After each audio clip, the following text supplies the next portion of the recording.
Hello, VOD watchers, and welcome back in to part 19 now of Cyberpunk 2077 with a therapist. I hope you've enjoyed parts 1 through 18. I'm so glad that you've made it all the way to part 19. Whether you're watching this shortly after it was live or whether it's a couple years down the line, I really appreciate your support by watching my videos. Make sure that you give me a thumbs up. Subscribe to the channel if you haven't already. Turn on notifications if you want to know when I'm live. It's usually 9:30 p.m. Pacific time, Tuesday through Sunday. We'd love to have you along, no matter what game it is that we're playing. We usually chat for about an hour before we start the game. We'd love to hear how you're doing, answer certain questions about mental health, all that fun stuff. That's what it's there for. Make sure that you leave a comment if you feel so inclined, and I want to say thank you to those of you who become channel members by hitting the join button down below, or who tip, or who purchase any merchandise in the merch store at drmickmerch.com while I'm offline. Thank you very much for all of your support. If you ever want to see what this is like live and you want to read chat, you can go to the unlisted playlist on my channel and you will find all of the live recordings of these that have chat next to it. So if you've been in the curated playlist and you want to see what it looked like live, feel free to jump over there and watch one of those. We've got a good episode, I think, in store tonight, so strap in and see what happens.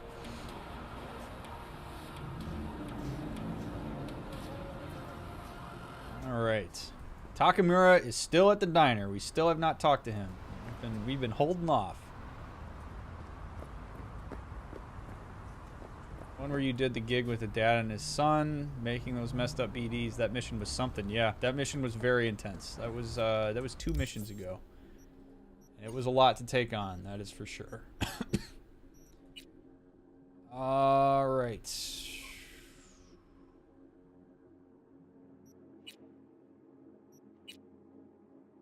Oh, that's right. Mr. Perales wants to meet. And I'm inclined to do that. Let's go see what he's got for us.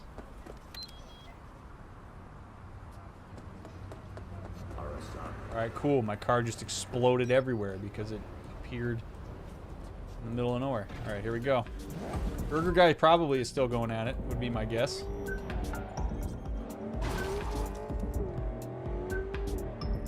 Got the Voyager poster framed and hung. Posted in merch Discord. It looks so good with my hue lights. Ooh, okay, hold on. I want to see that. What is this? Hey, I got a job for you. Swing by when you have a sec. I don't want to do that just yet.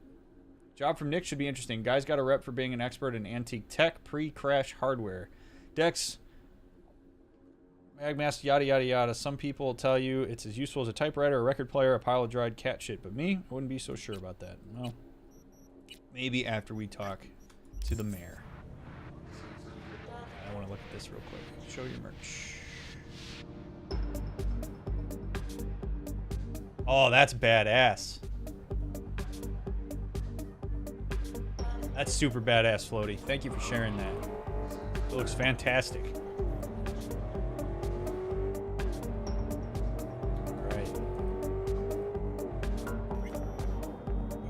What do you guys think the mayor's gonna want? Because I gotta believe that, like, us unearthing a lot of stuff about this, like, I didn't think this was gonna go away. I wonder how much triangulated shit we're gonna be in here. These people, like, I mean, it sounds like he's potentially running on a decent platform, but I mean, hard to trust that. He very well could be all talk.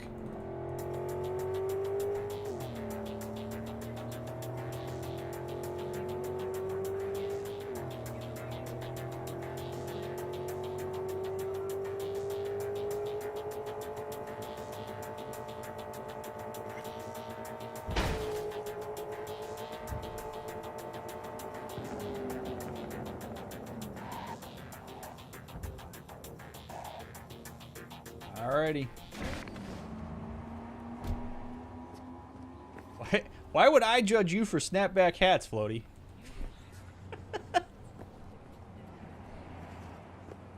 Alright. We're upstairs. Thanks. Shadow kind of freaked me out there. Alright, here we go. Surprised there's no doorman in here.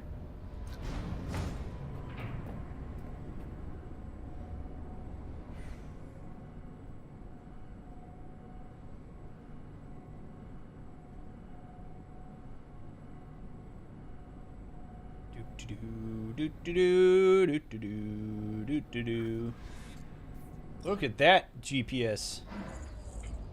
It's good to see you again. Something happened? Come on. Jeff will explain everything. He's just about done prepping for the debate. I've rescheduled all his meetings out of the office today. The office meaning here, so Mike, nobody will bother talking us. about the cornerstone of my platform. Bother us at doing I'm what not doing a exactly? U-turn just because Night Court. You'll know in a minute. No, I'm not sucking anyone's dick just so they can fuck me in the ass! Look, I gotta go. Make the amendments, we'll powwow later. V, glad you could make it. Jefferson? Grab a seat, please. I'll explain why I asked you to come over. Okie dokie. I don't have too much reason to trust these people. Shall we? We'll see what they want from me. We've had a break-in. Not the usual kind, though. So unusual how? A couple of days back, dead of night, something wakes me. A noise. I grab my pistol and come out of the bedroom. See a stranger. He looks like he's about to reach for it, so I pull the trigger. Nail him? No idea. My head started spinning and I passed out. No trace of him the morning after. I'd like you to find him. Find out what he wanted. Why me of all people? Wouldn't you rather have a detective look into it? Prefer to use tried and tested contacts. Generally wise, I guess. Mayor Ryan's death. You couldn't quite figure that one out. But I like how you work. I know I can trust you to be thorough.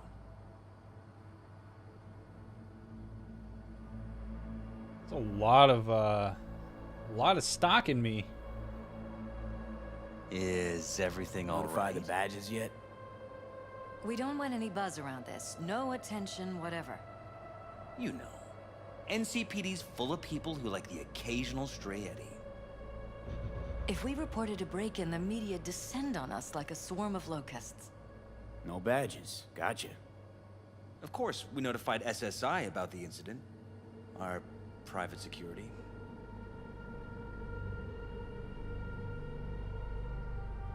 So they have a they've done this every time we've met with them, so it feels like I should comment on it.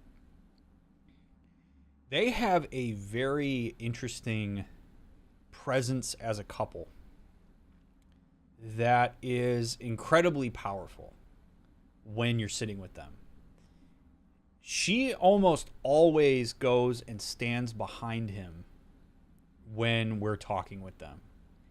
And from a body position and power standpoint, a really good way to passively show a united front and a strong bond and that you have more power in the room is to do what they're doing, which is to sit like that with each other, where it basically is like, I've got your back, right? Like, I'm talking to the units. There's really no way to split the two of them up here. And they very likely do that on purpose. And I'm not talking about them doing it maliciously here.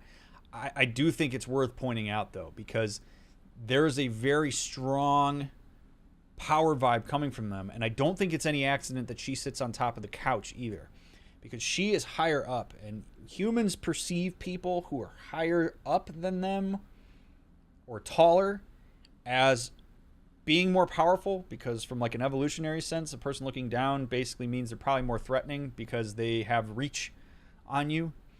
So it's really, there's a lot going on here with their body language that makes this a situation where, if nothing else, it's actually harder to say no, because they come on very strong, and there's no way it's not by design. Body language and position is incredibly powerful.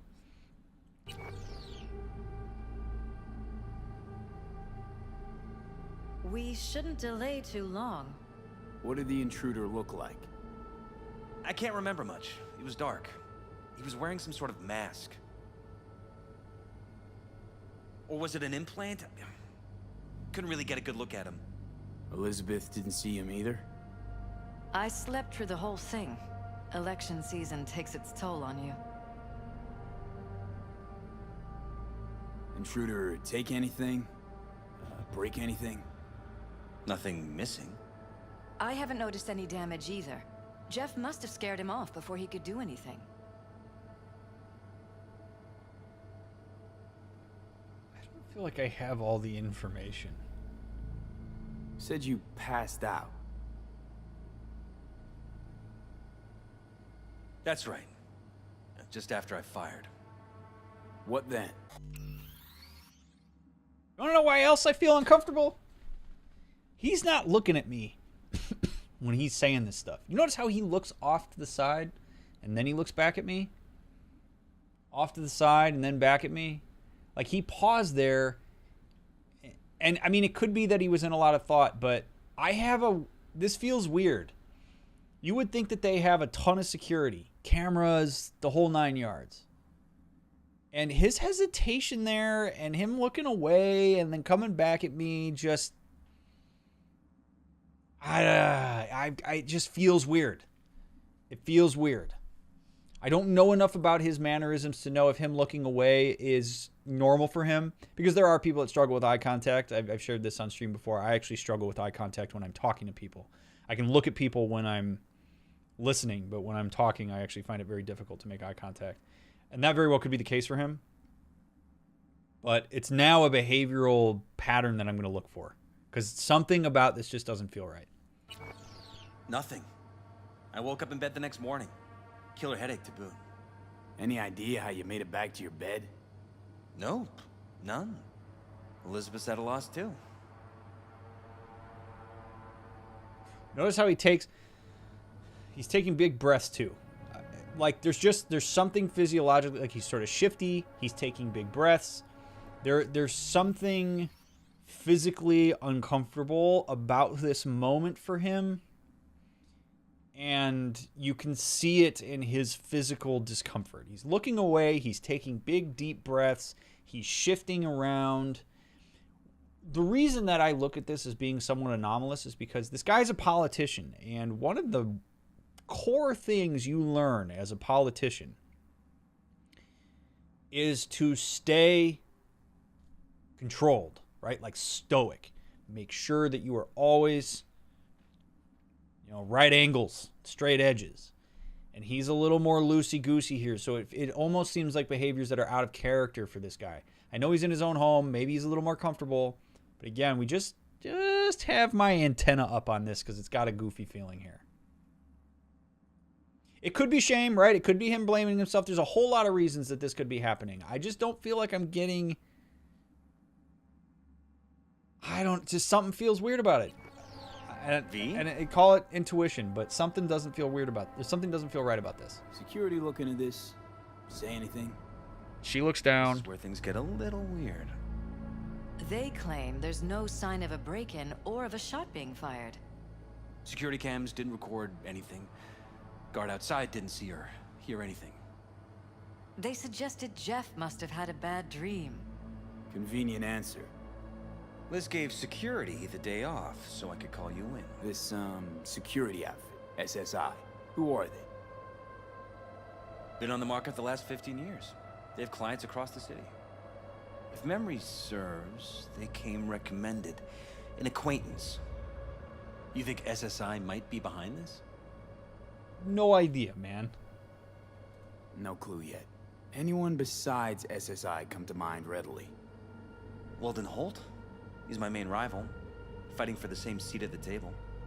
Holt's poll numbers have been dropping. But it could be anyone, really. Jeff has many enemies, a lot of them powerful. We could sit here naming names all day. I see. That's why I called you, V. I need you to find out what the hell's going on. Anything else you want to tell me? Or think you maybe should? Nope, that about covered it. Liz? It seems like everything. It's unlikely we'll learn anything anyway. Honey, please. I'm sure V'll turn something up. So, you got all you need for now? Okay, so there is... I will say this. that context makes it so that I am a little bit more inclined to believe him. We did read about his platform, and his platform is very anti-corporate. Like, he's very anti-corporate. And if you think being anti-corporate's hard now, in 2022, imagine 2077 in this kind of environment. So it wouldn't surprise me at all if there are people who are inclined to try to, like, take him out or diminish his platform. Like, if he could actually get the working folks and the poor folks of Night City activated, there's got to be way more of those folks that are probably currently disenfranchised than folks who are willing to vote in the interest of corporations. So it is plausible that somebody would be trying to get him, knowing what we know about the corporations and his general public messages about them. And if corporations feel threatened, as if he may actually potentially gain traction and get into office and their guy isn't making it, wouldn't surprise me if there was some shady shit going down. So there is a part of me, even though I feel a little funky about this, there's a part of me that does actually believe him too, because we have context for this. This is very intriguing. Wouldn't mind taking a look around the apartment. Of course. Liz can give you the tour. Gotta run to a meeting. As soon as you learn anything, let me know. He also seems less, like, afraid and shaken up than I would anticipate. If that makes sense. Like, if you had something like that happen to you and you knew you were some sort of target and people bypassed all of your security, nobody seems to have any footage, you'd think that they'd be way more shaken up than this. It could be old hat given that they're politicians, but, like, there's a lot of incongruence in this exchange, which has my antenna all wonky. Let me show you around. The dude, good to see you. I'm doing all right. I hope you're doing well, too. His wife seems to speak for him, too, sometimes. That's where she sits, makes me uncomfortable and curious. I mean, it's an interesting dynamic. Shouldn't delay too long.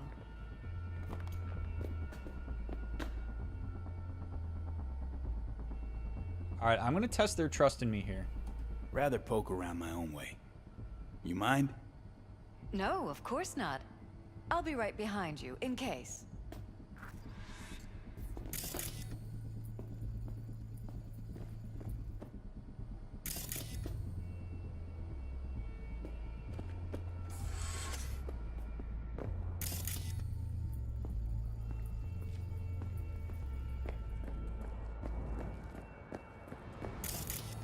Jeez, this is a nice-ass apartment.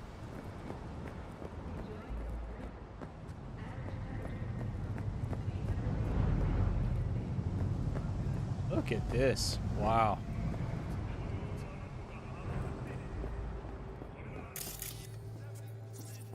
But they really don't hurt for drinks either, do they?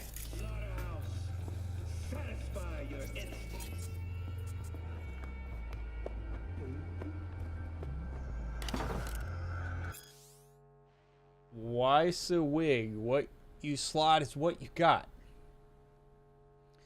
The girl brushed a violet lock of hair from her forehead and winked at the man with the silver tattoo standing on the opposite side of the room, sending him the studied smile of a charming ditz. At this moment, Lucy Murray was the fluff-brained daughter of Cosmotech CEO, known for her love of hot pink cars and an IQ that matched her shoe size. She couldn't afford to slip out of character, not if she wanted to finish the job. "Hey," she called out in a thin, pouty voice with a note of vocal fry. "So glad you came by. Ever since Daddy bought me this cafe for my B-Day, almost no one comes here anymore." She had him, hook, line, and sinker. He turned to look at her, some exaggerated yet flirtatious pity in his expression, then started over towards the counter. Lucy executed a quick scan to identify the organic parts of his body and prepared the hypodermic needle containing the sleeping agent. She took 3 steps in the tattooed man's direction and, as she's done dozens of times before, pretended to stumble. Of course, he caught her as she fell into his chest. Then, in a blur, Lucy injected the needle into an exposed patch of organic tissue. No gasps of surprise, no shouts, not a single peep as he slumped to the floor. Lucy smiled again, this time in triumph. "I have him, Peter," she hollered toward the back room, dropping her sugary Valley Girl tone. "Is the deck ready?" Without waiting for an answer, she grabbed her pair of Cosmo Glass and launched the neural data retrieval program. Lucy Murray was gone. The violet-haired woman now spoke as the elusive netrunner known as Bubblegum, the best-paid data thief in Night City. Yet in a moment, she would become someone new altogether. She would become the man with the silver tattoo. Bubblegum loved her job. Breaking into people's memories was like riding an extreme brain dance emo high. She felt as their foreign limbs became her own. She absorbed their thoughts, views, and mannerisms. It was no different this time. The tattooed man's mind began to take root, pushing out the last remnants of Lucy Murray. His name was Mark Collins, and he was walking along a derelict metro tunnel. A stale mustiness hung in the air. Mark Collins hates that smell. Guessing she'll pop in somewhere around here, he thought. Listen, damned if I know your neurosystem works, so I'll just say this out loud, he muttered, as if to himself. I know you're crawling into my mind about now. The job comes from us. This was the only safe way to contact you. In a minute, we'll be right below Cosmotech. I'll show you what your father's keeping locked up in basement level 5. So watch close, because only you can help us. Oh shit, I want to read more about that. Alright, nothing in here.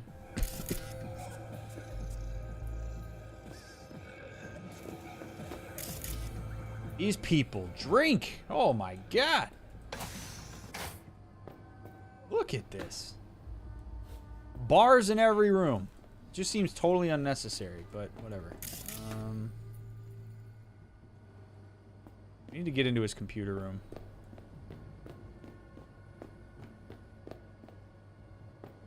Very weirdly laid out apartment too. Not a huge fan. All right, let's go up here.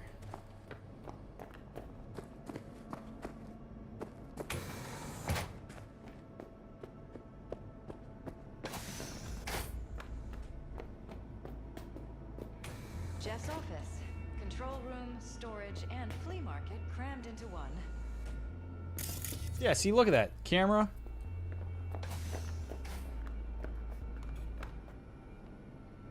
Tight bites. You and Jeff must be putting in serious overtime. Elections. You don't even have time to think about food, so you just order whatever's quickest. But yes, it's true, Jeff hasn't eaten anything else recently.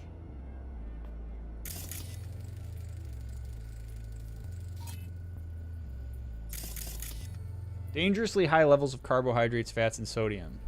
Mental side effects, sluggishness and restlessness. I suppose that doesn't surprise me.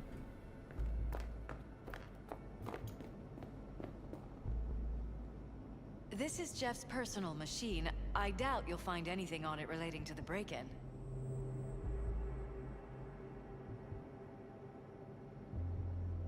It's a commercial.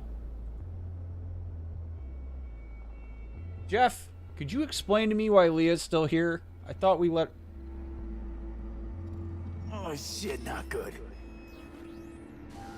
Donnie, not now.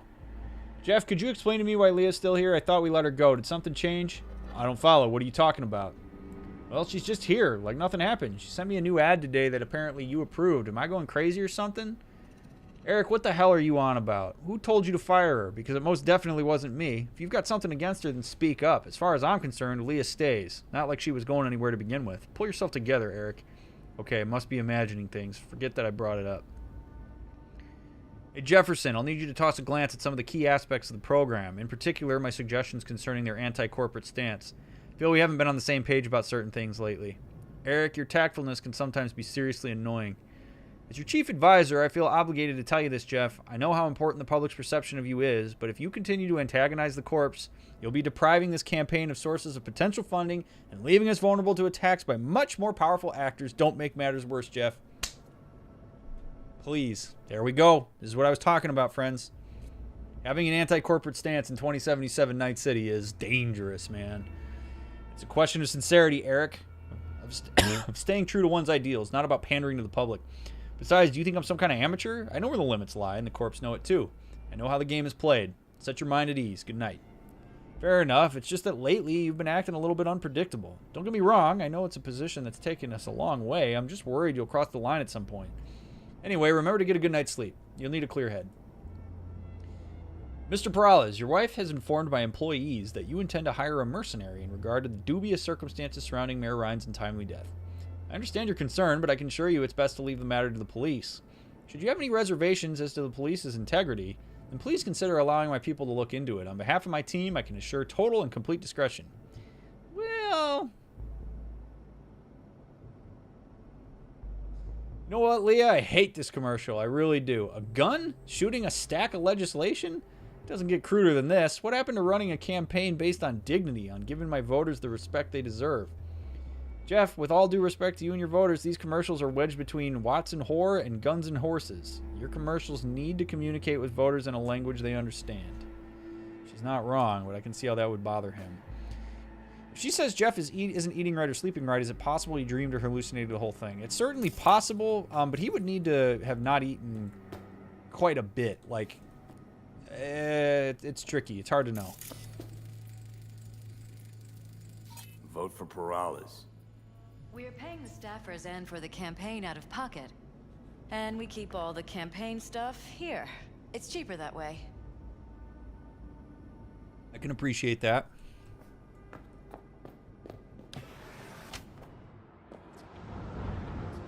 Gotta say, man, hard to campaign to the little guy when your apartment looks like this, though. Good lord. Like, no wonder he's out of touch. This is where we sleep. Wedding pic. Interesting backdrop. I wanted blue roses, so we ordered a whole truckload. Blue roses. What, you sure? 'Cause the roses in this picture look pretty red to me. Oh, of course, you're right. They didn't have blue roses, I forgot.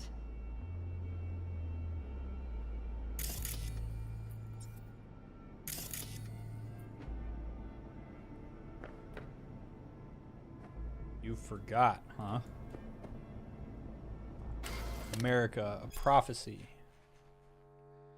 Terror answered, I am Orc, wreathed round the accursed tree. The times are ended, shadows pass, the morning gins to break. The fiery joy, the Urizen perverted to 10 commands.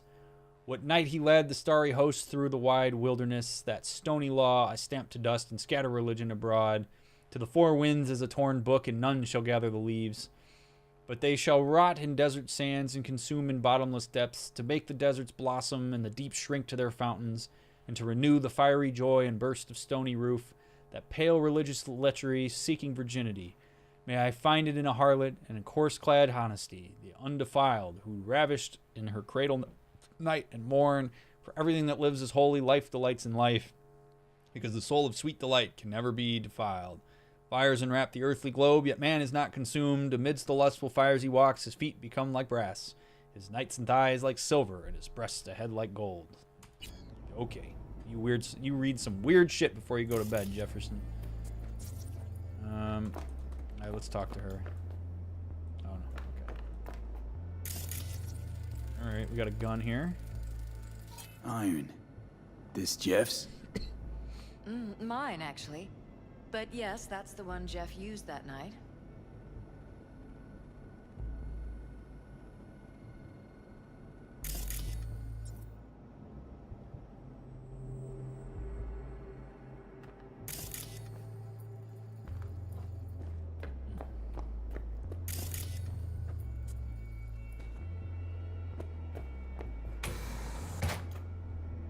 Damn, I would love a bathtub like that. Holy cow.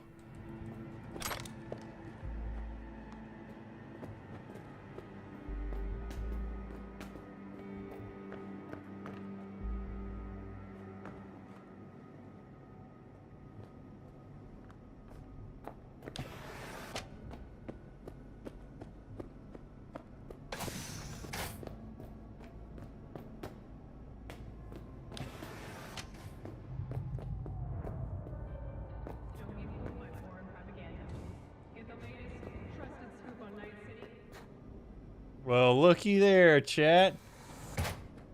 Jeez. Why even go into politics? Just freaking sell alcohol. Good lord. Do y'all really need this much? Look at this. Look at this. You think she's gonna like this? The hell's this, Elizabeth? Oh, she's like totally unfazed by the fact that I just forced this secret ass room open. Jesus Christ. Did you even not know this Just was safe putting your security at the top of our list of suspects. They violated our privacy. Sons of bitches! Under my own roof! Ever noticed anything out of the ordinary? Suspicious? That they're violating our trust? Watching our every move? That they'd concealed a goddamn secret room full of spy stuff in our own apartment? So you didn't notice. Okay. You didn't see that? It's literally the shape of a door. Wonder how long they've been keeping this from you. Too long. This ends now. I am not letting any more of those freaks set foot. Ugh. My head. Something wrong? Don't worry about me. Do what you have to do.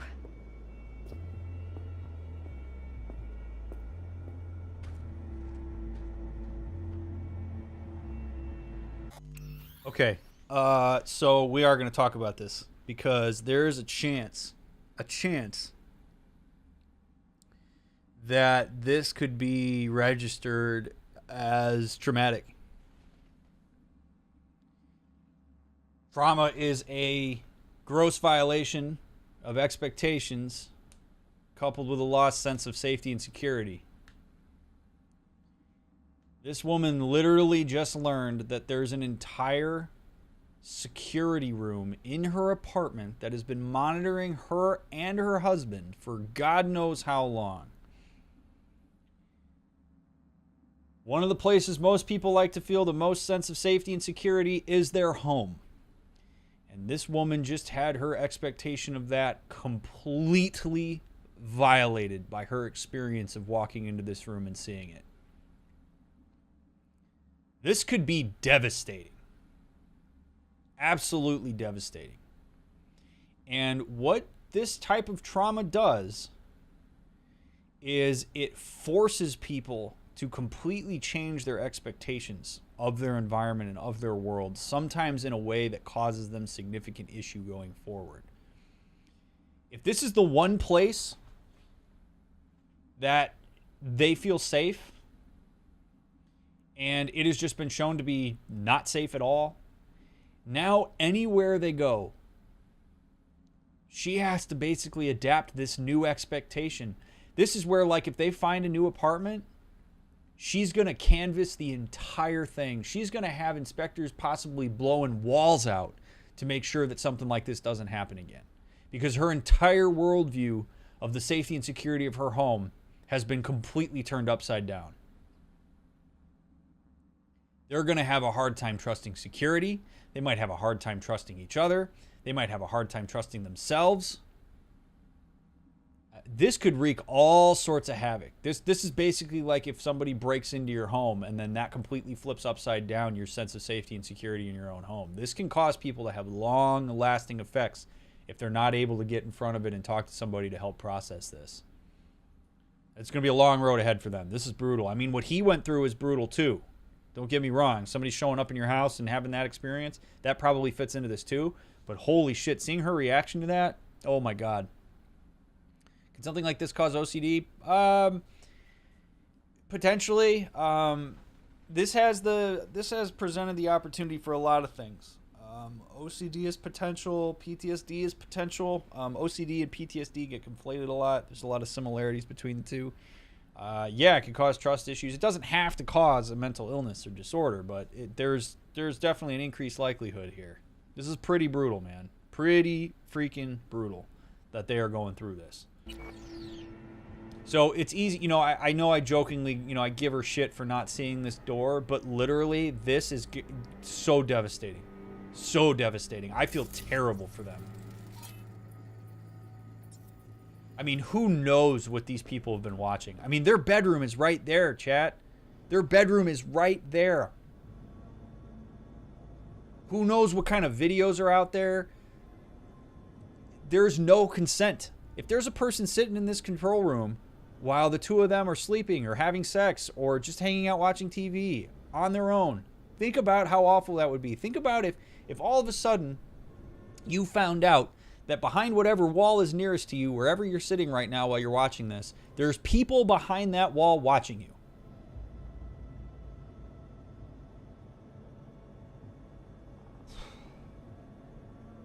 I mean, this is bad. This is really bad. Look at this. Over here, too. Yeah, I'd be smoking, too, if I was her. Oh, my God. Broken. It was fine a couple days ago. We rarely used it, though.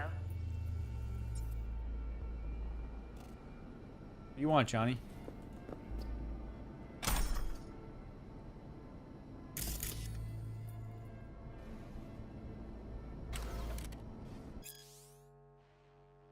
You've read that. Oh my God. Look at this. They got soundproof, like acoustic paneling. I mean, this is a full operation, man. No wonder their power bill's been so high.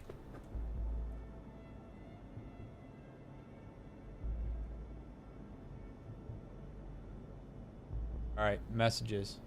Field Agent Blue 89H to Field Agent Blue 03A. An extreme behavioral deviation occurred while conducting planned maintenance procedures. Field Agent Blue 66M was severely injured by Target Alpha and evacuated by Teams Orange and Black. Operation suspension protocol has been initiated and only Team Orange is to remain on site. Team Black will continue observation until normal operations can be resumed, which will not occur before audit and report summary from Team Blue. Oh my God. I'm guessing Alpha is Jefferson. Mercenary, oh maybe not. Mercenary contracted by Alpha has appeared on site. Field agents from Team Orange, from Pure Orange have successfully avoided contact. Orange reports that the mercenary does not pose any threat to the operation. Request to proceed with Operation Condon. Target Alpha has been approved. A joint maneuver will be conducted with Team Orange. Subject Alpha requested the assistance of a local mercenary over objection of Security Chief Wallace. Over objection of Security Chief Wallace. This qualifies as an extreme behavioral anomaly and the general stability of Subject Alpha is in question. Emergency maintenance is requested. Typical behavior of the target exceeds acceptable variation range. Alpha has been started using stimulants, most likely due to the heightened stress induced by recent events. I hereby authorize amplification of neurodampening. Ooh. Oh, man, this is gross.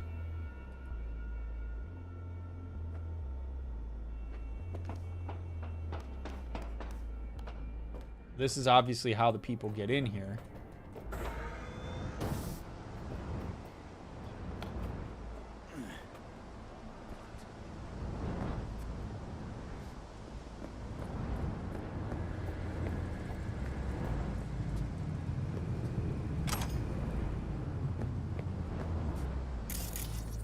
Odd. Tech's practically prehistoric, but it doesn't look older than a day. Saw something like this back in the war. Transmitters. Militech was using them. Short-range UHF. Signal only travels line of sight, but it can't be intercepted. Line of sight. Let's look around. See if we can't spot where our receiver's camping out.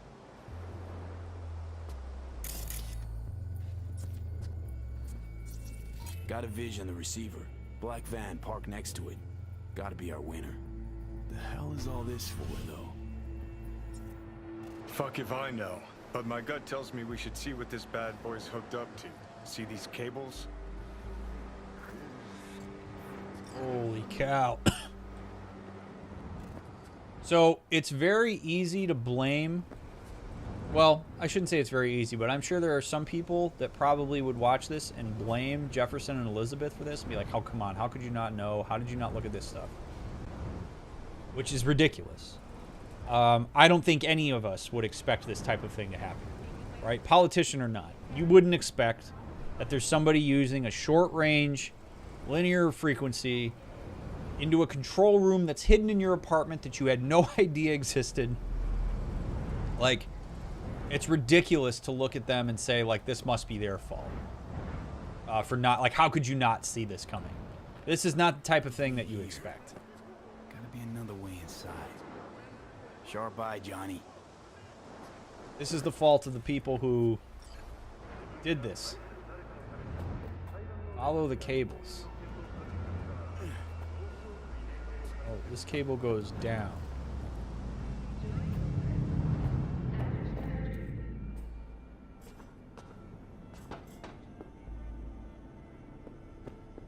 Right, cable comes down here, goes to this, right, goes to this. Weird hardware. What's it for? Oh, I'm sure it does, Sloppy. To the wall-mounted screens. Wonder where else these cables run. Now, I find it interesting that Johnny's intrigued by this. Man, wonder if Elizabeth has ever seen the car. Because Johnny's very anti-corpo, so his interest in this makes sense. First aid kit partially used. Okay, so they got this guy out of there.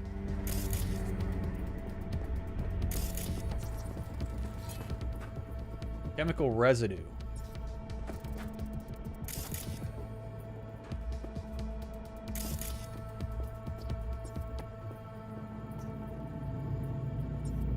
Liz, this is way bigger than we thought. Jeff's entire campaign could be threatened. Let me worry about the race. Just tell me what you managed to find. There's a transmitter on the roof. It seems to be conveying a signal to a van out front. You know who it might be? We never set up any transmitter, and I don't know a thing about any van, but my guess is it's SSI's. Could be. Tech they're using seems unconventional, though. Do you plan to check it? Yeah, about to pay them a personal visit. I'll wait here. Just don't tell Jeff anything for now, okay? Sure, whatever. I'll call him once I know something more substantial. That's fine. Just remember it's the busiest time for Jeff right now. You can always come and talk to me. Fine. I'll keep that in mind. So she's essentially a meat shield for Jeff. Interesting request, right? Like, don't tell my husband about this. My husband called, but don't tell him because I don't trust that he can handle this. His campaign's more important or whatever her reasons are. I mean, I guess I can respect that. Like, I don't really have any reason to tell Jeff at this point. And, you know, granted, she did say that I could call him, but she really sticks her neck out for him.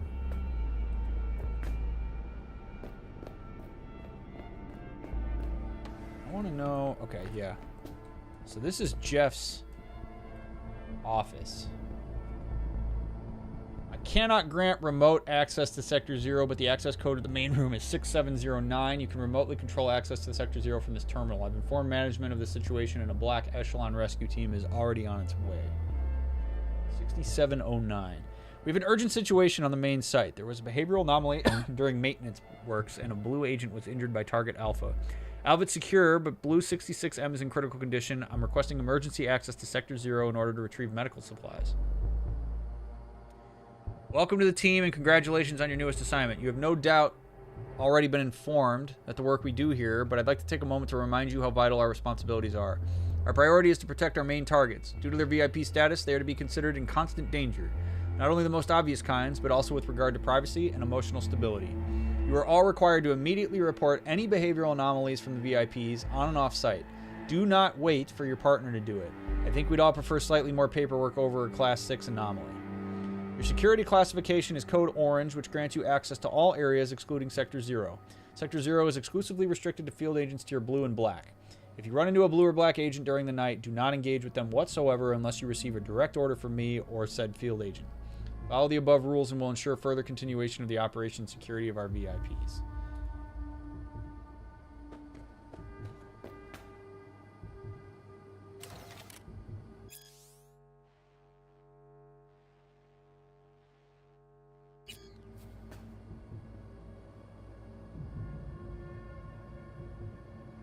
To all teams, despite making my reservations known, a target Alpha has decided to contact a mercenary to look into a political matter. Oh, so that is us. Okay. Though Alpha's worries might be justified, an outsider on site raises serious concerns. If you encounter the mercenary in question, do not talk to them unless otherwise instructed. Regardless, carry on with your duties in accordance with standard procedure. To To all teams, we're coming up to our scheduled maintenance works. You know the drill. Only one necessary agent will remain on site. In the meantime, the security system will be switched off and scrubbed clean. File deleted, file deleted, file deleted, file deleted. Local network.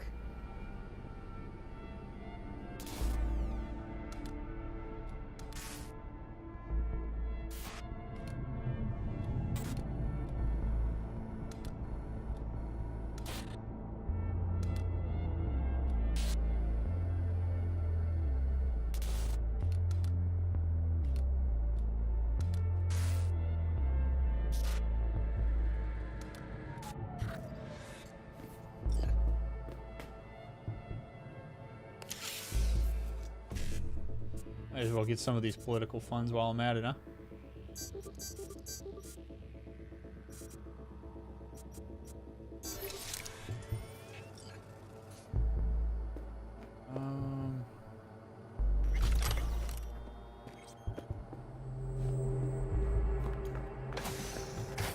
Alright, let's get out of here. Let's go see what's in that van. This is wild, man. I was not expecting this.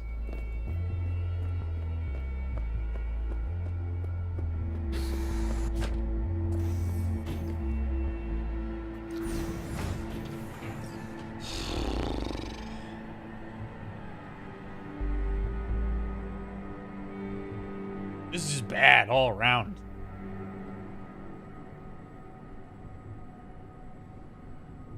Holy crap.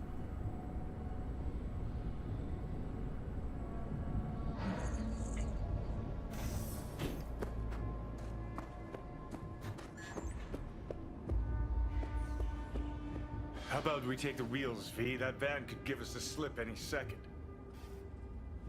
It's not a bad idea, Johnny.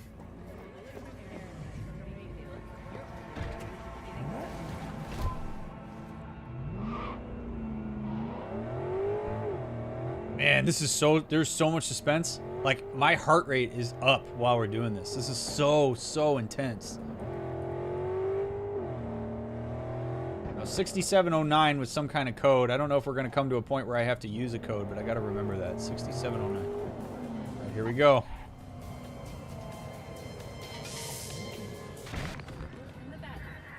Actually, I should turn this around. Make sure I'm ready to go.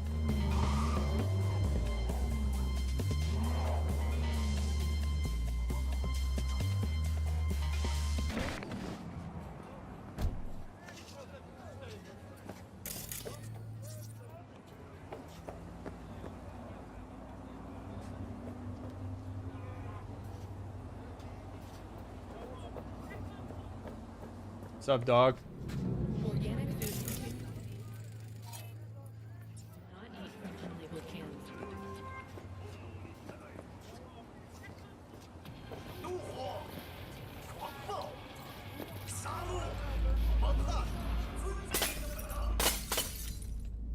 Hey, friend. Kinda hot lately. Yeah, I guess.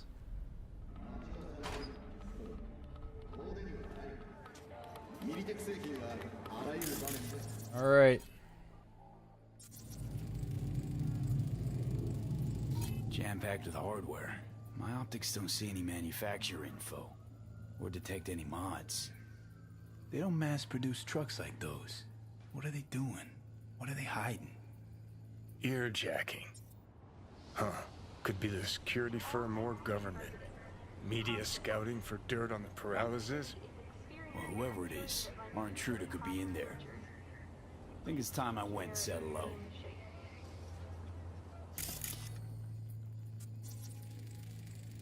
This seems so dangerous. Oh, shit! We're about to find out. Gotta get in. Ah! Why can't I sprint? Let's go! Don't lose them, V. Oh, now you're interested. We could expose a Corpo conspiracy here, V. I'm telling you. They could be Corpo's spies, or who the fuck knows what. What's up? There's a freaking gunner on there.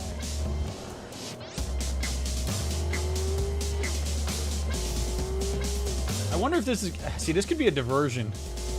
Get the van out of here to get me away from it. At least nobody's on the turret.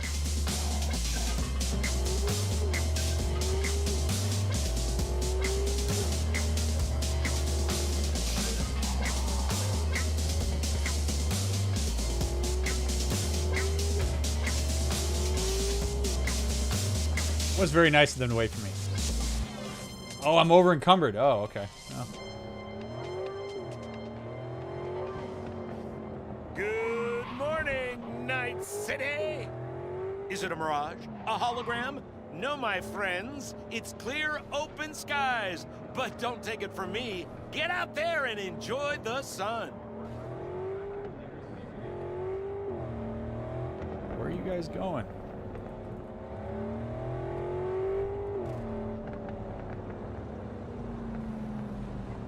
You look at politicians and see a curated display, but behind the scenes it's all-out war. Citizens don't choose their representatives. Then Gonna lose them if you...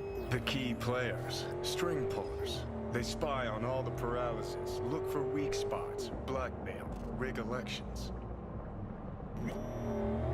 Shit. They're taking us into Northside. This can't end well, Johnny.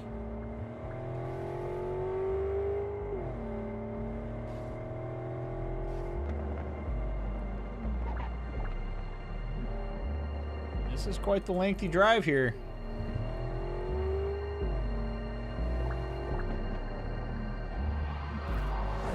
Oh boy. Yep. They're all just gonna open fire. Yep. I should have seen that coming. Just like that!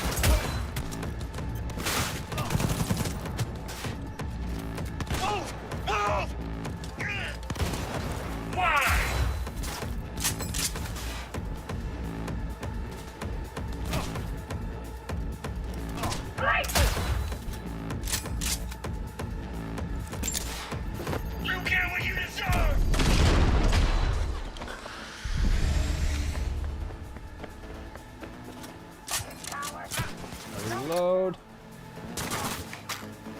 Come on.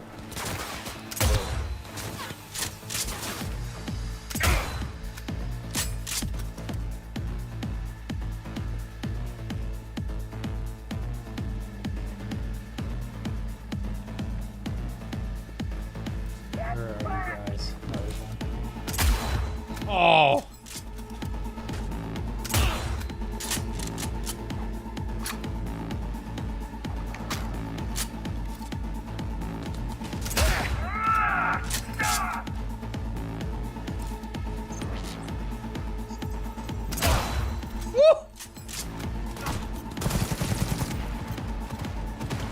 Oh god, more?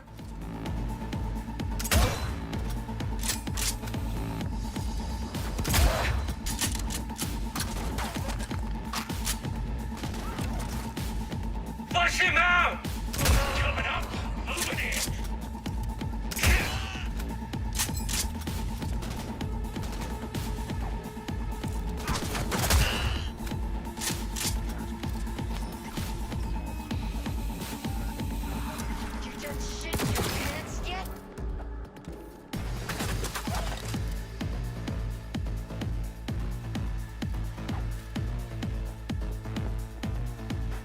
There's a guy right there, right?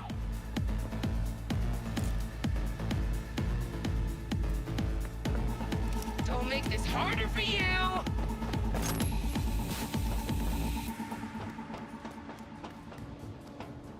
What's up?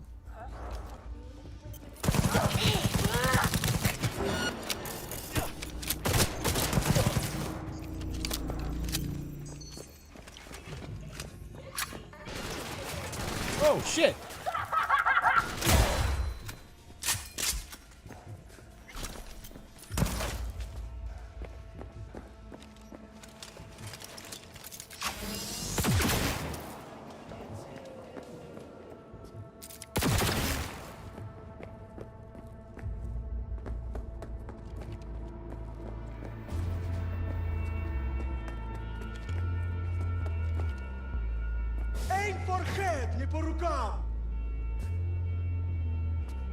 Who's that?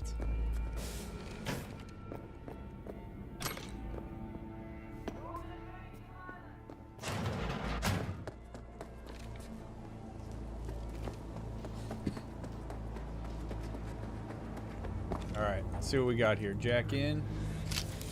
What we got going on here? Piersted, we're in. Couldn't ask the NCPD for better records than this. Pictures, medical records, vulnerability to neuroplasticity. Wow. Some kind of database. Wow.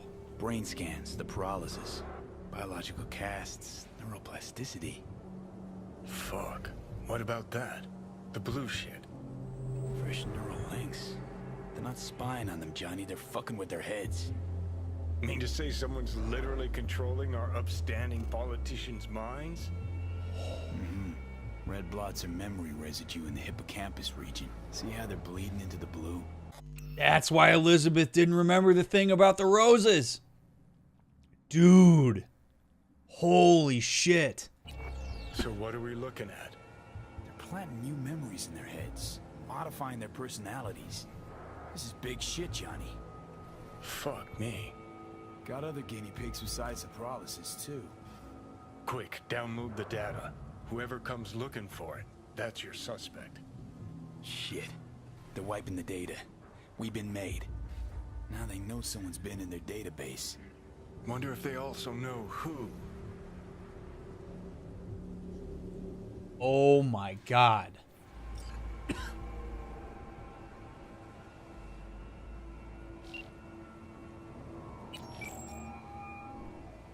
V, do you have any news? Okay, you're gonna want to sit down for this. It's way bigger than we thought. What is? You're being brainwashed. Literally. They've scanned your minds, now using some kind of conditioning to... Wait, not on the hollow. Right, I'll come by. No. You and I, we need to speak alone. I know a little ramen place in Japantown. Sending you the coordinates. Oh no. See you there. She aware of this?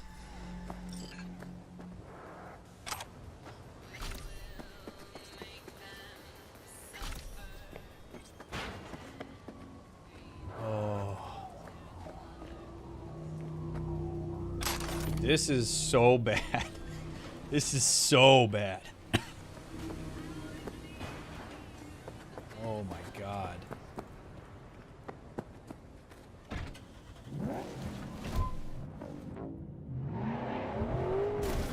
So their memories are messed up.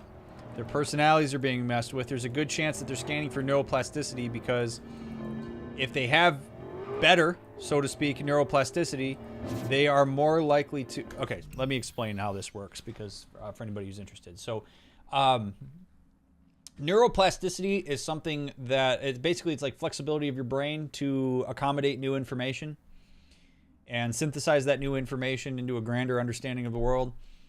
And when you're young, as a child, children have unbelievable neuroplasticity because their brain is still developing. So this is why you can shape children so well.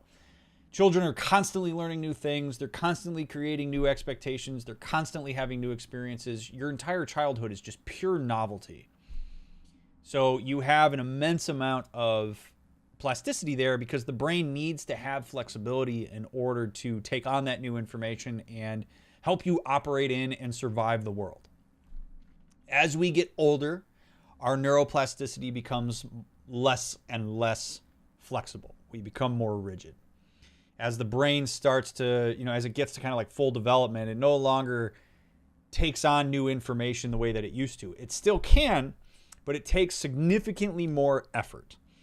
And if we don't constantly expose ourselves to new information, to a diverse array of representation, to new knowledge, if we don't stay on our toes, that neuroplasticity dips even faster.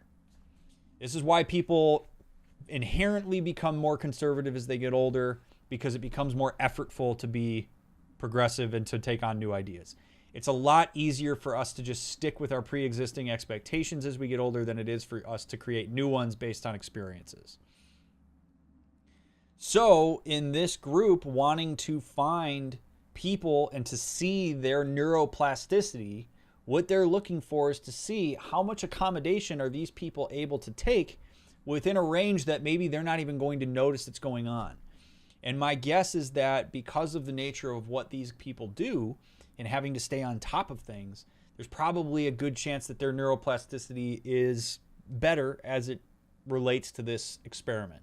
And so they're hijacking that neuroplasticity to implant new memories, new expectations, and it's affecting their personality. And that's some wild shit, man. That's some really wild shit, and it's terrifying.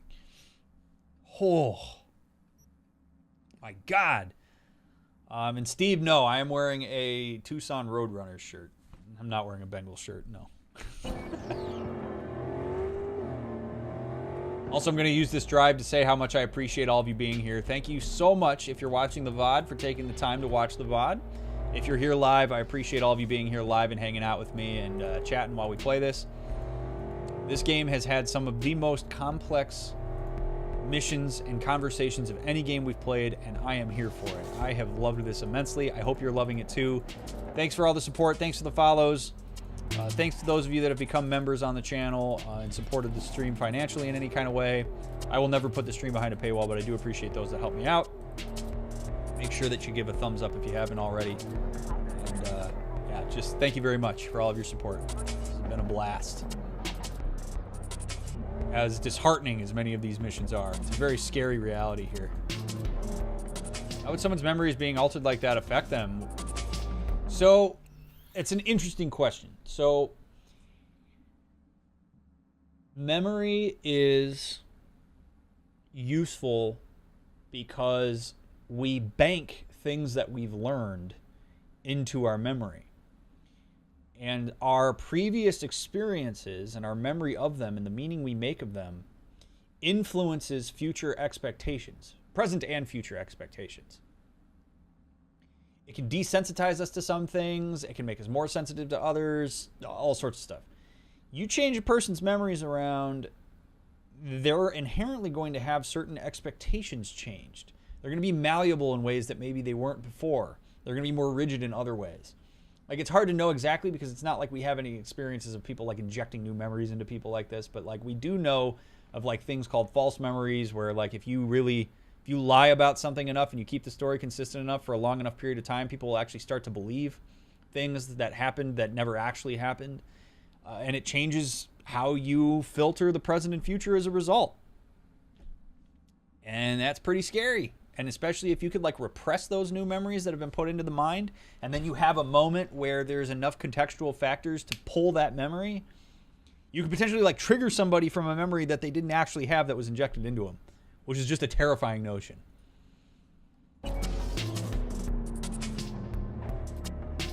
Also, a young child's brain is still pruning neural connections way more than adult brains. Well, they're constantly creating new, like the brain is just developing and it's able to take novel information and synthesize it a lot better.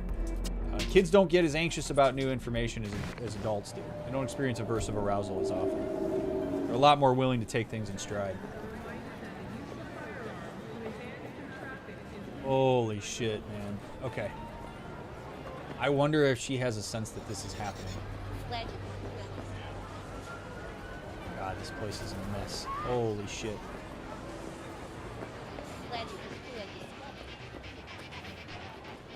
Okie dokie. Be a kind of forced deja vu? Hard to say. I mean, potentially. Deja vu is understood to some extent as potentially being when your brain accidentally encodes what's happening in the moment into long-term memory into short-term instead of short-term. So you experience deja vu because it went to the wrong bank. So it feels like it was something that you've seen a long time ago instead of it being something that you just recently saw. We don't know exactly how it works, but it's kind of an interesting theory. All right. Hey, will you sit? Please? Jeez, you're really having a rough go at it here. I understand. Thank you for coming.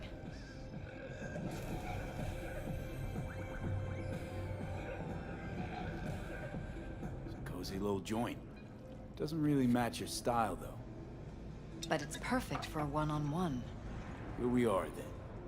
What is it? I'm sorry. My nerves are shot. I can't gather my thoughts. Wasn't that long ago since we last met. Something happened since then? No, I mean, something did happen, though not recently. It's a long story. I don't quite know how to tell you. Where to even start?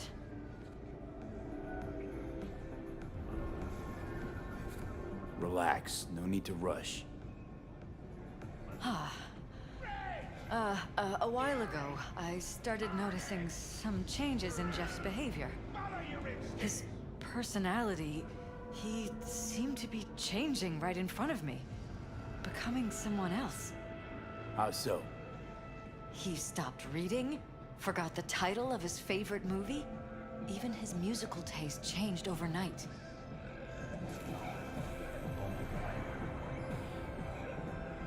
Once, I said we should visit his brother's grave, and he told me that he'd been an only child. That's when I started thinking something bad was happening. Something insidious. And not just with Jeff. And you know what's crazy about this? Is we don't know. We don't know if this is what actually happened. This is a perfect mission to discuss a concept called social constructionism. Which in a nutshell is basically that reality is what we perceive it to be. That the only truth that exists is the truth that we ourselves perceive and believe.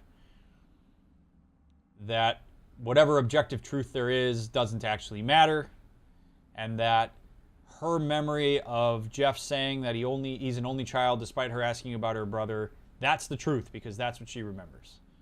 And that's what she's constructed it to be. That this mug is only a mug because that's what we've decided that it is. It's not objectively a mug. It gets really intense really fast. What's really wild about this is we don't know what the truth is, and we probably aren't going to figure it out. So we can't really come at this with this idea that there's an objective truth because we don't know if her perception of Jeff in that moment was real or if her memory has been modified to remember that moment like that.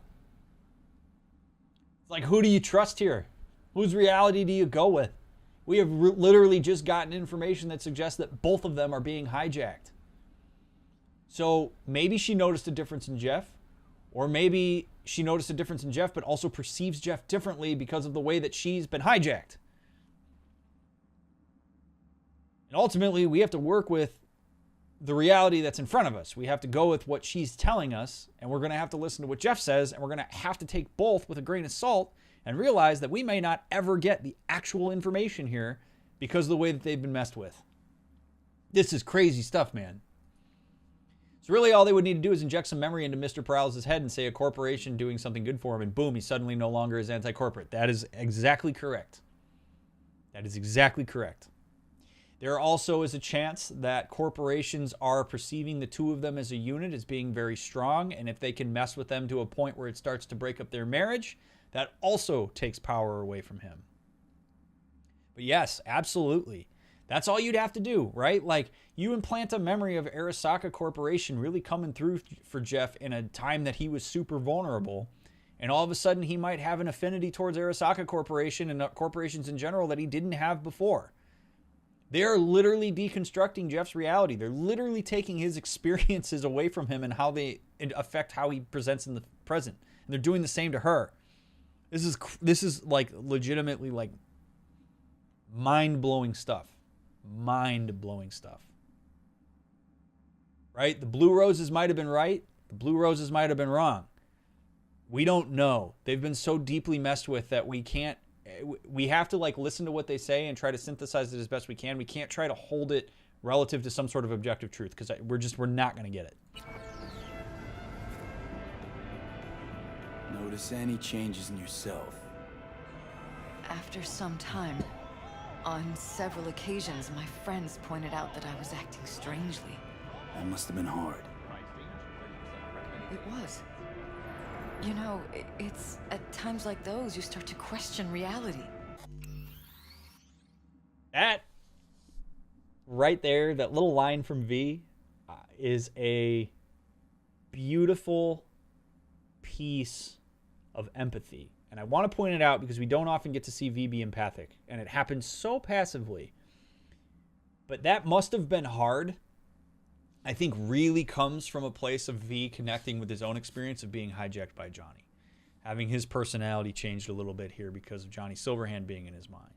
And so by virtue of having that experience, V has, excuse me, V has more of a personal connection to her experience and is able to say that must be hard without saying, I understand how hard it is because I'm going through the same thing. All he has to say is, that must be hard. We know that comes from his personal experience, but he doesn't make it about him. And if you want to do empathy well, you do something like that. You draw from your own experience, but you deliver it in a way that doesn't make it about you. You don't say I. You say that must be. That must have made you anxious. That must be difficult to navigate. That must be hard. It's a really nice way. So I wanted to illustrate that V's empathy there was really nice. And we see her response to that. She sort of softens. She goes, yeah, it was. Right? And now she sees V as understanding her better. Empathy 101 right there. And it happens just like that. We don't want to take that for granted. So the whole time, you knew what I could end up finding. I don't know who, how, or why, but they're changing us. That concealed room in our apartment, What about it? I'm sure I'd seen it before, but must have somehow forgotten. Oh my God. Oh my God. Oh my God. So they probably did know about it. And then they removed that memory from their brain so that they didn't know it was there, so that they could use it to spy on them. Holy shit. Oh my God. Oh man, oh man, oh man.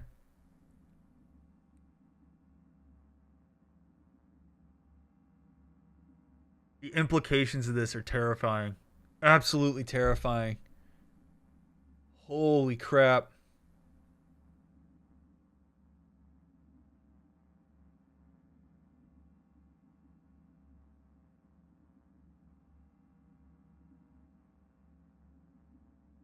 I am just utterly terrified for these people. Holy shit. And, you know, I even think about this clinically, man. Like, this would be so hard to work with as a therapist. It'd be so hard. I mean, working with reality as a therapist already is hard, right? Because, like, I can only rely on what people report to me. Like, I don't know the things that I don't know. So her trying to find her, like, autonomy amidst this and understanding who she is relative to these changed memories, like, it would be so hard to know what's hers and what aren't.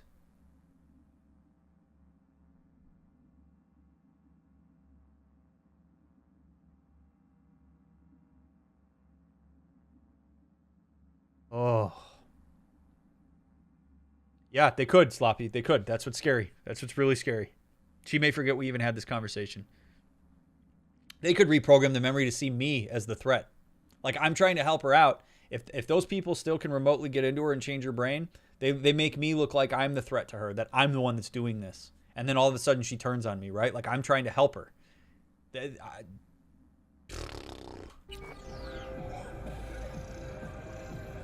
I find that terrifying. Yeah. Mention any of this to Jeff? I tried. I did. But he's blinded to everything. He just laughed, said I was imagining things. Oh.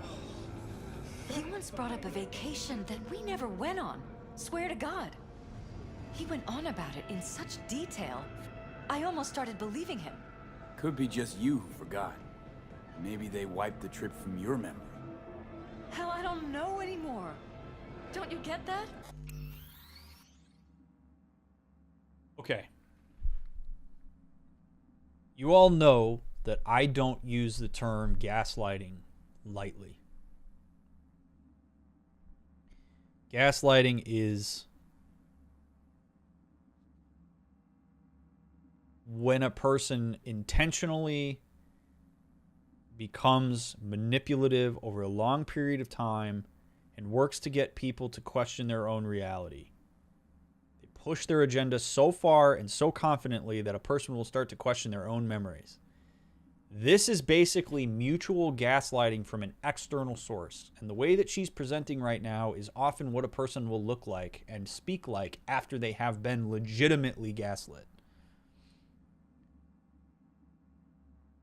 Gaslighting is not just, I disagree with you. It's not saying, you know, I think vanilla ice cream is better than chocolate. And you go, I like chocolate more. And they go, no, I think vanilla is better. That's not gaslighting. Gaslighting is this.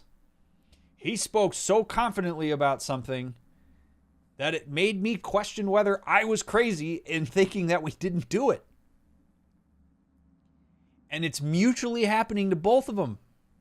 And she's like, I don't even know what to believe. I don't know if it's because I forgot about the vacation or if it's because he knows about the vacation or whether it happened at all. You lose your own sense of reality, like your own concrete, tangible way of interacting with like your memories and stuff. It's terrifying stuff. And this is why I hate when the word gaslighting is just flippantly used, because this is what it looks like when people have been gaslit. I know it happened in a different way here. A way that's not really possible now. But this is what it looks like. And it's brutal stuff. If you're watching this, don't ever use the word gaslighting flippantly. Don't ever use it to suggest that there's like a disagreement or something like that.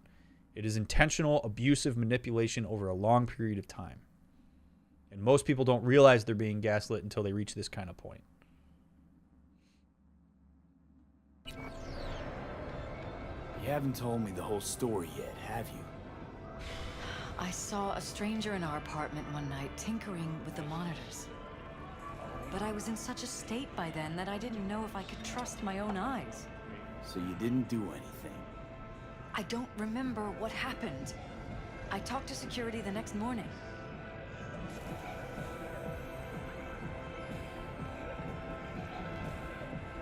Let me guess.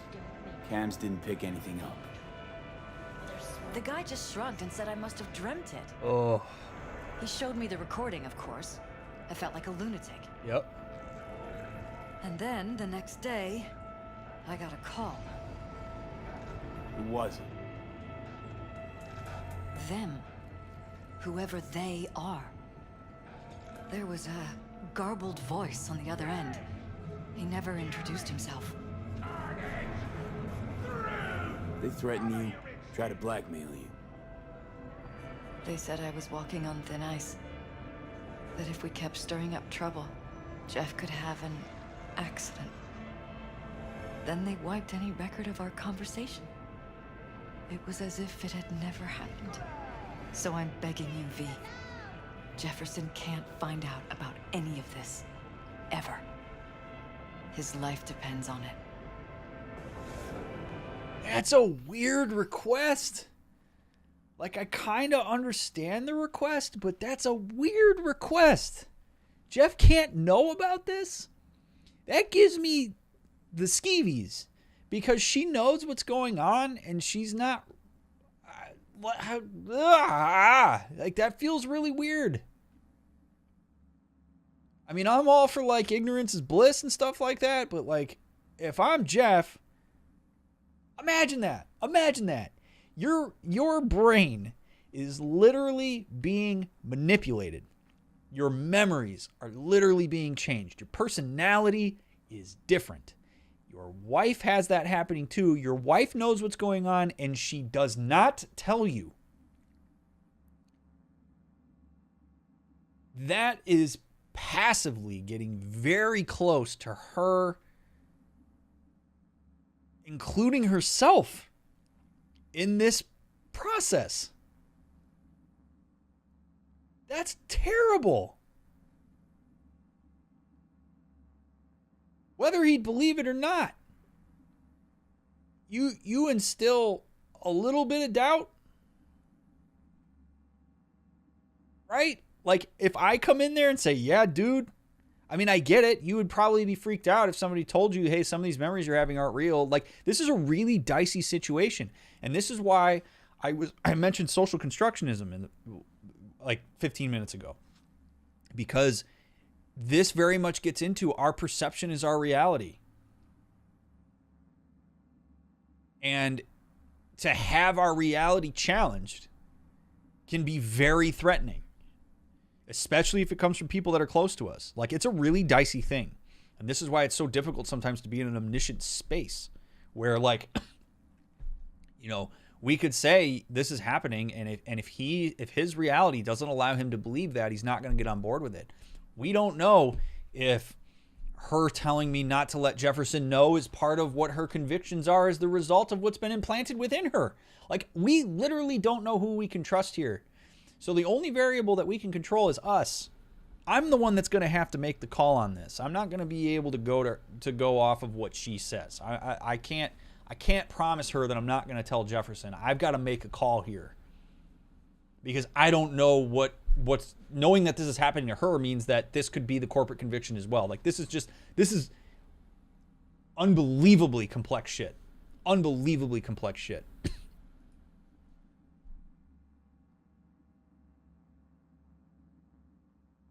Oh.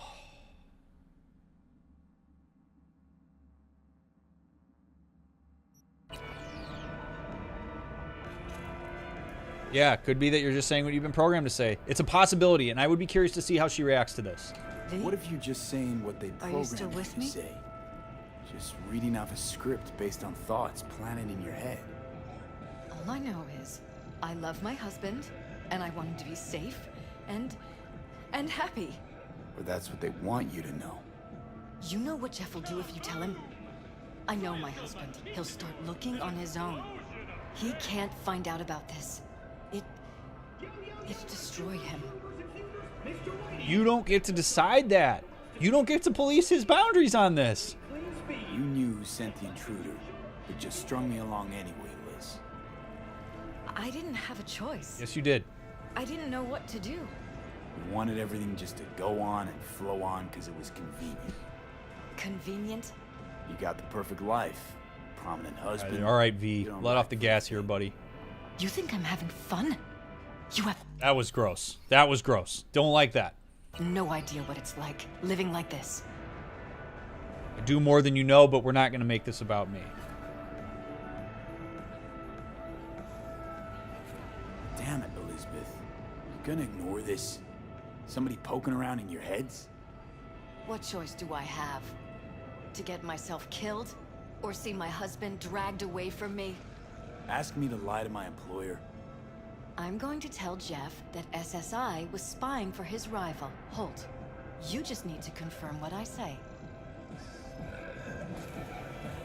And if I'm not on board?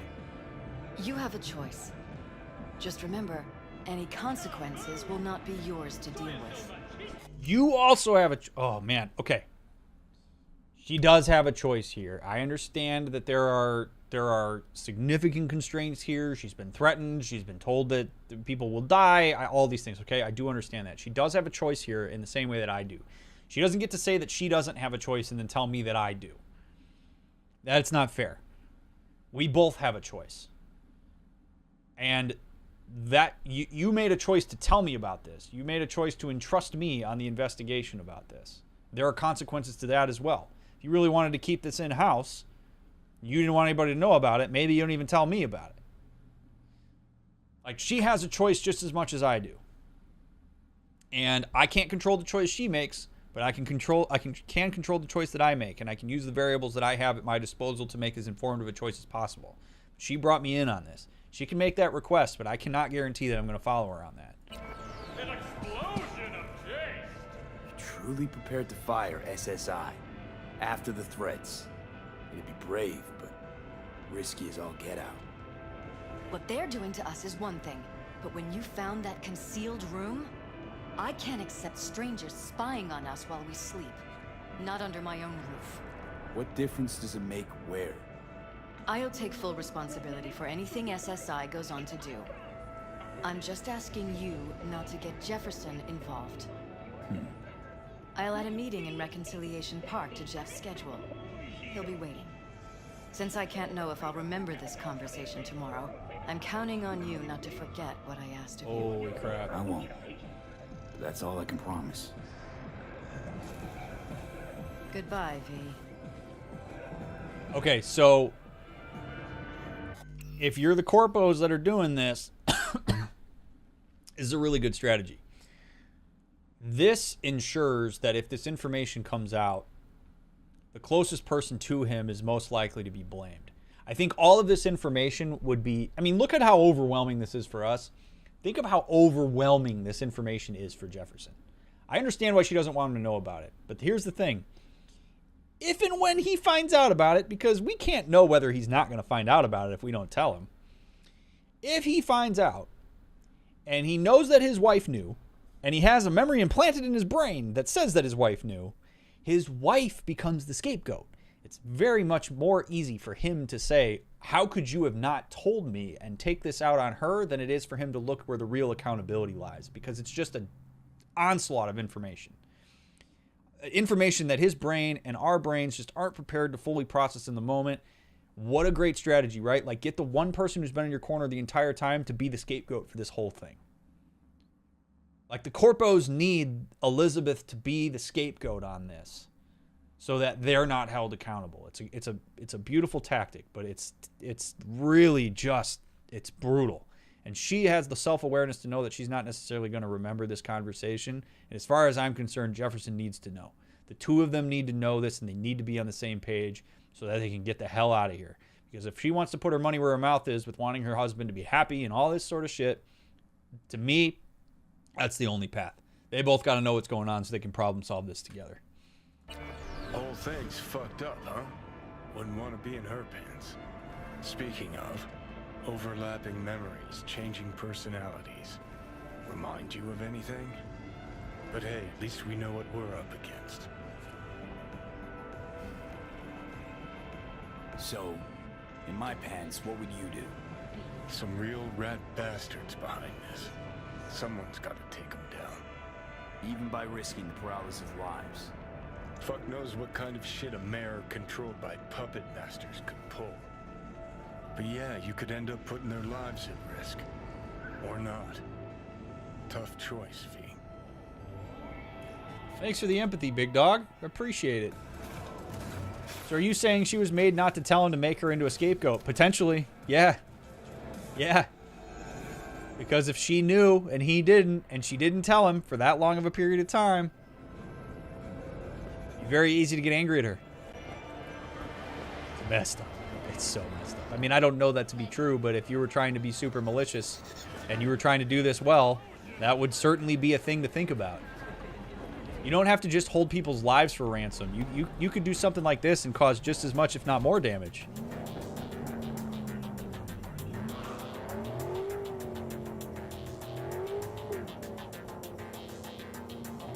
Well, we got a little bit of an empathic V, Isaac, on this last one. We got a little bit, but yeah, I agree that like V is rarely empathic in the way that I would like him to be. Oh my God. I did not think that this mission was going to take up this entire episode, but my God, this just got so interesting.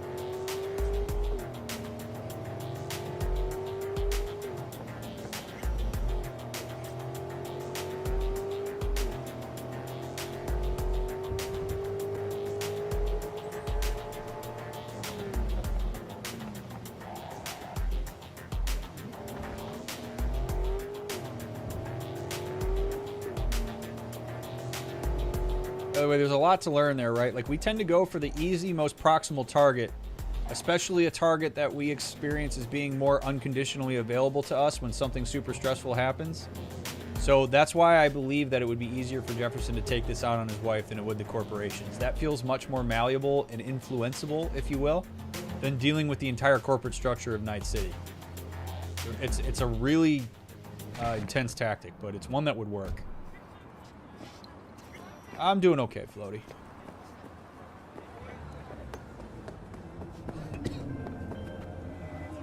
Oh boy. Yeah? It doesn't matter what you tell him. It doesn't matter what you think of doing or do. You can't change anything. What? We know who you are. We know what you are. We know what you want. You are playing with fire. Don't dare cross the line.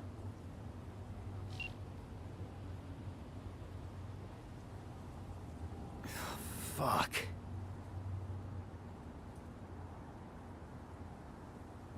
Maybe I should have answered that phone call.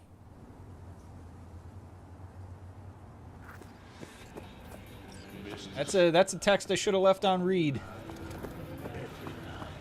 Oh lordy. This is bad. This is bad. What's up, buddy? We need to talk. Remember to take only certified neural. Need to talk. Some parts of the brain are Yes, I know. Elizabeth filled me in. Sounds like I was right to hire a professional. Elizabeth? What did she tell you exactly? Didn't get specific. Just that SSI was spying for that son of a bitch Holt. Guess you got more, though.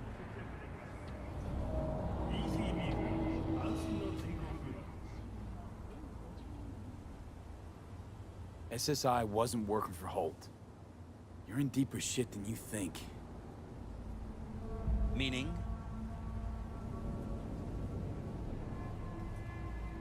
This isn't a time for me to make him guess. You have to be direct here. They're in your heads, Jefferson. Yours and Elizabeth's. This some kind of chuckle-worthy metaphor? Strange dreams, partial recall, jumbled memories. It's not just stress and long hours. I don't know what you're trying to tell me, but I don't think I like where this is heading. Wake up. Your brain's a mess. Messier than the discount section of a BD smut hut. I'm not paying you to make up riddles for me, so get to the point. This is what assimilation looks like. And I can understand it. Now, it's very easy for us to get frustrated with him here. We want him to believe this because we believe we have the objective truth here that we can impart on him and get him in a better place. But his reaction to this is to be expected. He has a preconceived expectation of who he is relative to something like this. And my guess is that he believes this kind of thing couldn't happen to him. So to have an experience and to be told that this is happening to him is going to be in direct violation of that expectation. And he is presented with a choice when that happens. He can either assimilate by taking my experience, this experience, and filtering it through his pre-existing expectation, which is this can't happen to me, thus V is telling me a bunch of riddles, right? Like if I'm bullshitting him, telling him a bunch of riddles, making fun of him, whatever, that easily takes his experience and synthesizes it into this kind of thing can't happen to me. Or he could accommodate, which is where he changes his expectation based on the experience he has with me. Where when I suggest this to him, he goes, holy shit, maybe that's possible. But that would require him to change his expectation of himself to maybe I'm susceptible to this kind of thing. And that is not easy for humans to do, particularly as they get older. So my guess is that partially in hijacking the neuroplasticity he has, they have also sought to rigidify certain aspects of him so that these expectations are not easily changed. And that's what I'm up against right here. And that is scary. And this is kind of thing that all of us experience throughout our lives. Accommodation is way harder for the brain, especially as we get older, than assimilation is. But we need to be mindful not to just always assimilate. It's easier, but it sort of regresses us. He has no reason to believe that what we're saying to him is true, but if he could open himself to the possibility that it is, that would be good for him. SSI's on the take for some unknown group that's out to control your lives. Yes, Isaac. Want to change jobs, but afraid for your safety? You know there's a concealed room in your pad? For senior managers and Out with it. They've got tech in there you wouldn't believe. These people know everything about you and your wife. They're watching your every move.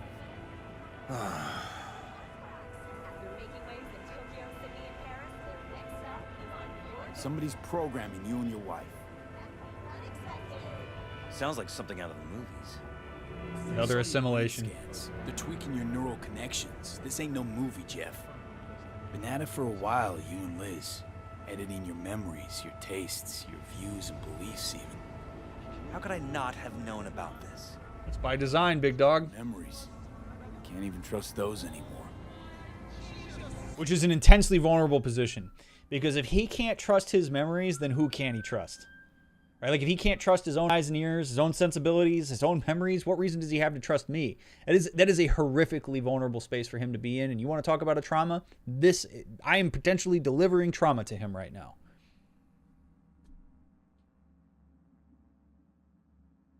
Terrifying. He is intensely vulnerable. And he has to bring himself to somehow trust me in this moment? Somebody who's going counter to his wife, who he's been with for a long time and trusts?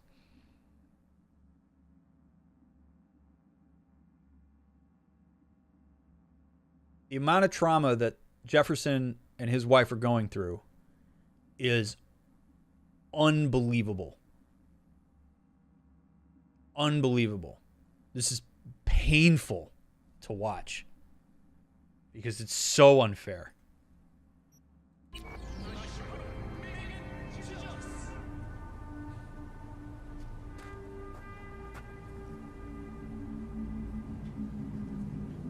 If that's true, I'll never know what's real in my life and what's a lie, fabricated. Wait, the intruder. I have to find him. No idea how we go about doing that. First, I'll find him. Then I'll find whoever's behind this. Pull the curtain back on these motherfuckers and show them what's what. Don't make trouble. Be trouble. Where there's smoke, there's fires. Could show their hand if you're patient, wait long enough. Or use your mayoral powers if you get elected. As long as you don't forget all this by morning. Sun Tzu's art of war. Feign weakness, so your enemy may grow arrogant. Don't see you doing much feigning, Jeff. My God. I have to tell Liz.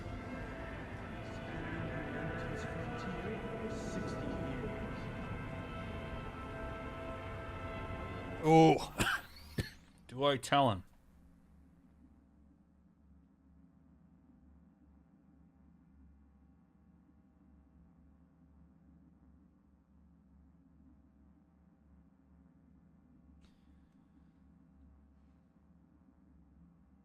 I don't know if I tell him.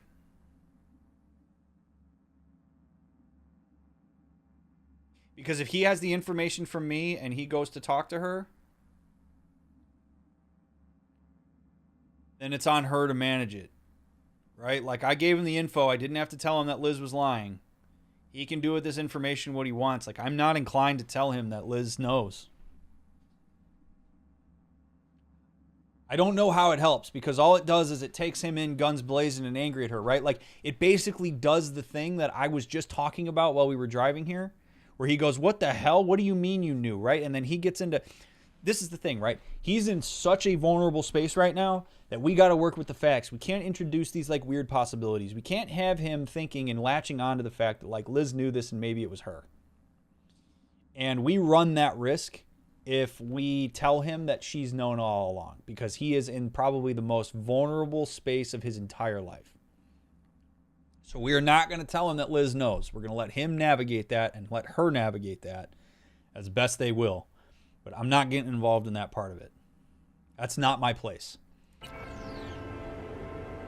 Is there anything else I can do? You've done enough already, V. All that's left to do is wait. So what now? You still want to be mayor? Well, I'm not about to give up. I didn't run just to... I'll wait for my window, an opportunity, then make my move. Isn't that exactly what they want? Well, I'll give them more than they bargained for. And same with your Eddies. Take care, V. Good luck. And good night. So, thoughts? Somehow I doubt it's people who are behind this. So aliens? Very funny. You're too young to remember this, but not so long ago, people talked about rogue AIs prowling cyberspace. So, not aliens. Doesn't matter who. What matters is that guy decided to take up the gauntlet. My man. Oh.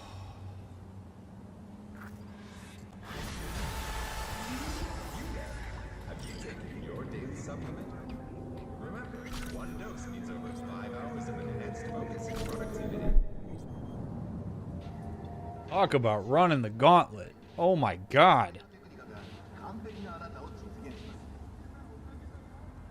Be aware that using firearms against other road users is not protected by the Second Amendment.